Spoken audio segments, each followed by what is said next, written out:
वालेकुम रहमतुल्लाहि बाराकातु। Oh my की ব্যস্ত আয় কি ব্যস্ত ও মায় কি ব্যস্ত আরে আর কে বলাইয়েন না আরে কে বলাইয়েন না আয় খুব ব্যস্ত আর এত ব্যস্ততার মধ্যে আমরা আর কিল্লাই ডাকেন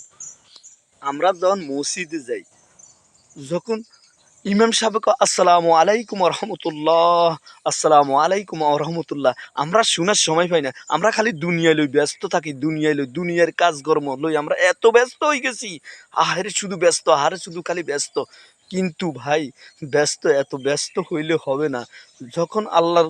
মসজিদে গেছেন দুই চারটা কথা শুনেন এতে আপনার আমল বাড়তি হবে এতে দেওয়া এবং নেওয়ার মালিক আল্লাহ রিজিক তিনি দিবেন আবার তিনিই নিবেন আর আমরা যদি খালি ব্যস্ততা দেখাই আমরা দুনিয়াতে ব্যস্ততা করতে করতে করতে করতে যদি জানো ফাটাই ফেলাই যদি আল্লাহর তরফ থেকে আপনাকে আল্লাহ বড় না করে আপনি কখনো বড় হইতে পারবেন না বড় হইতে পারবেন এক তরফ শুধু মালিকের তরফ থেকে যখনই রহমত আসবে তখনই আপনি বদ্ধ হইবেন না আপনি নিজে নিজে শত চেষ্টা হাজার চেষ্টা চেষ্টার চেষ্টা করতে যাবেন কিন্তু লাভ হইতো না শুধু বিফলে হয়ে যাবেন দেওয়ালা না দিলে আপনি কোনোটা করতে পারতেন না